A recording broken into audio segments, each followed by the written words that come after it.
Hello, I'm Rochelle Ferguson Bouyahi, filling in for Annette Young. Welcome to the 51%, a show about women who are reshaping our world, coming up in today's programme.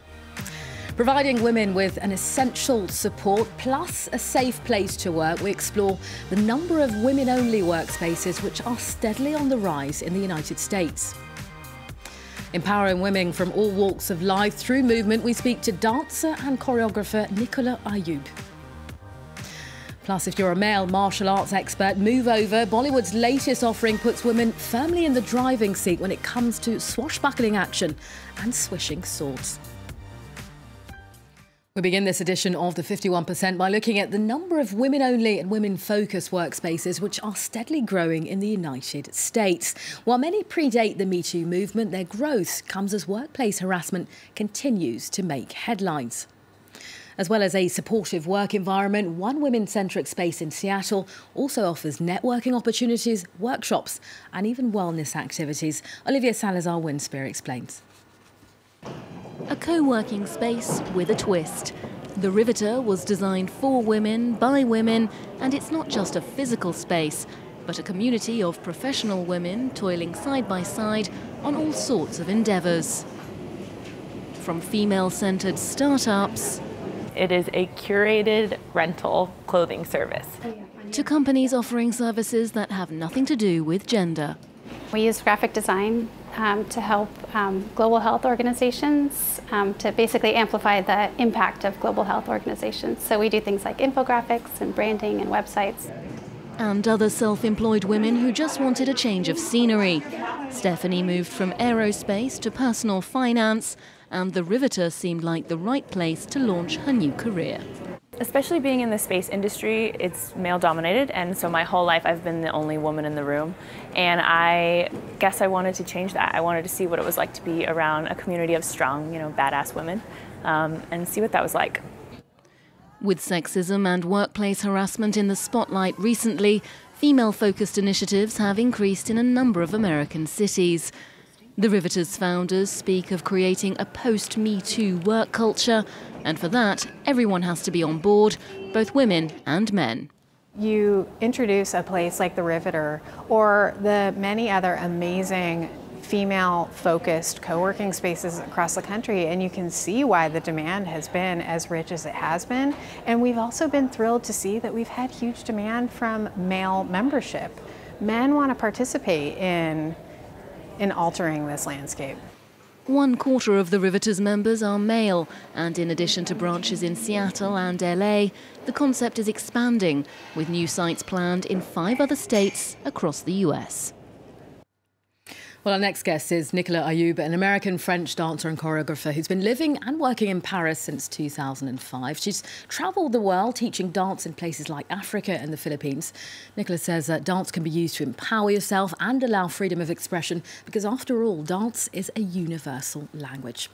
Nicola, thanks very much for joining us here on the 51%. It's great to have you. Thank you. I'm so happy to be here. Let's start at the beginning, because you began ballet training at the age of 7. That's right. 10 years on, you decided to throw in the towel when it comes to ballet. Why was that? I felt completely frustrated in the ballet world. There was a lot of negative feedback, a lot of negative energy, a toxic environment. I felt as a young woman because I was all the time being told that I did not have the right body shape, even though I was working hard, trying my best.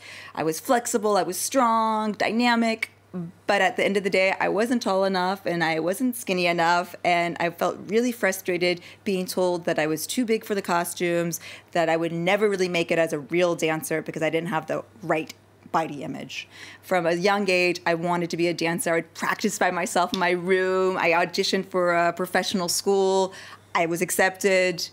And then you get your feminine shape and all of a sudden it's not okay anymore. So disappointment at the age of 17, 6 years on, at the age of 23, you decide to come back to the dance world, despite everything that you had experienced earlier. What changed for you? What mentally had to change? thankfully, I had a whole nother world experience. I went to the University of Georgia. I majored in history and art history. I met great teachers, friends, classmates. I traveled to France for the first time when I was in university, and then went back to France right after finishing school to teach English and just learn French and have fun in another country.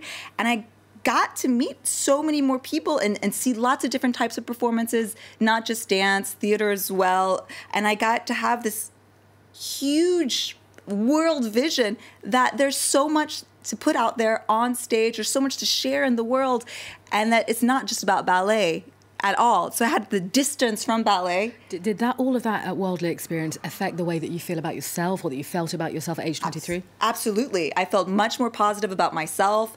I felt like I was a more mature woman now, not a girl, but I felt good about myself through time and through age and through the life experiences that I was able to have. And in terms of your body, you then accepted... Oh, absolutely. I felt great. I felt like I had a great body, and that anyway, ballet is very specific, and I think that's the thing I learned the best, is ballet is very, very specific, but you can do other types of dance and do them well with any type of body. Okay, so all shapes and sizes, depending on the dance. Depending on the dance style. You choose. Yeah. Right, if we look at 2008, you became a choreographer, and that was because you produced a show, a bilingual one-woman show, I think that's important, Yes. called The Language. Yes. What was the idea behind that, and was it the fact that there are a lot more male choreographers than there are female? To be perfectly honest, the idea was to put me on stage and to be able to push forward. Yes, there are a lot more male choreographers than female choreographers. And yes, I wanted to be part of a good, powerful female movement to move forward. But really, the desire was to be able to make work for myself and make good work for myself. And so that's why I decided to do this show, talking about my own experiences as a foreigner living in France. Just talk to us a little bit about how challenging it is to be a female dancer. It's very challenging because there are a lot of female dancers. So just physically challenging? Well, physically challenging, yeah. The daily routine is tough. Like, we're working hard on our bodies every single day, and there's always someone that's younger and maybe more fit that can also take that role. So you want to be in tip-top shape every single day, working very hard. So there's that aspect as well. And then there's the aspect that because there's so many of us, choreographers can pick and choose how they want. They don't have to stay with the same dancer. There's always other options. So you have to be at the top of your game, and that's tough, mentally and physically. And what about in home life? Because I would imagine as a mother, your body changes. Oh, yes. I'm very lucky to have an extremely supportive husband who helps so much in every way. But yeah, it's hard because of the physical challenges as a mother, going through the actual pregnancy, childbirth, the breastfeed, everything that takes part of being a mom changes your body and also makes you more fatigued. But I want to be an artist, and I think it's important that my daughter sees me as a happy artist. Absolutely. So I get back into the studio and I work. And you work hard. And I work hard. All right, when it comes to dance being a universal language, this is something that you said to me a little bit earlier. You've worked in various different countries. Mm-hmm. You've worked in many countries in Africa. Yes. You've worked equally in the Philippines. Yes. How is dance being used as a form of expression? How have you been able to teach it there? When I say the dance is a universal language, it's also because you don't need words. You can tell by the body language itself. So you use the body language itself to bring forth what you want to express. I've been lucky that in most places I've taught, I either spoke French or English, and that helped a lot. But in some places, the students didn't understand either, but they understood standing straight, lifting an arm, bending over. They understood this is closed, this is open, how they can also use just simple body gestures to express themselves. And that's empowering right there, to be able to use something so simple, but even a change of head, that's choreography, and they understand that. Okay, well, just a final question for you, Nicola. What's next for you? What are your plans for the future? Well, I'm really proud that I'll be going to the Philippines in April with my dance partner, Guillaume Morgan. It's a program that we've been working on for the past 5 years, this international dance workshop for underprivileged young adults in the Philippines. So that's coming up, and we'll have a big creation dealing with problem solving and perseverance using dance. And as well, I have La Chute with André Norman. He's a theater director here in Paris, and very excited to be acting and dancing. And I'm doing the choreography for this production, which will be touring actually in the United States in October and November 2019, and then dates to follow in France afterwards. Nicola Ayoub, thank you very much for your time today on the 51%. It was a real pleasure having you. It's a pleasure. Thank you. And finally, when you think of martial arts in movies, it's rarely women who are leading the way forward. That, though, could be about to change. Bollywood's latest offering, Manikarnika, is about a warrior queen dubbed India's Joan of Arc and features dozens of women extras skilled in Indian martial arts.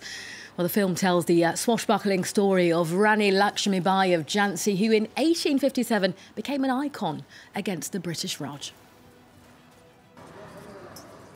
The sport with a 1,000-year history. In India, practicing martial arts is an ancient pastime. Here in Mumbai, Madani Khel, one type practiced locally, sees students learn how to wield weaponry, from swords to sticks. Though both women and men traditionally take part, in the discipline's recent history, female participation has dropped. No longer. Today, numbers are on the rise. I want to tell every girl that she should learn these art forms because they are a very good form of self-defense. The practice is also taking them to some unexpected places. Roles as extras in blockbuster movies. These women's skills landed them parts in new film Manikarnika. We were standing right next to the actress Kangana, running amid horses and holding swords. We were like her army. It felt very good. Sexual violence is a serious problem in India.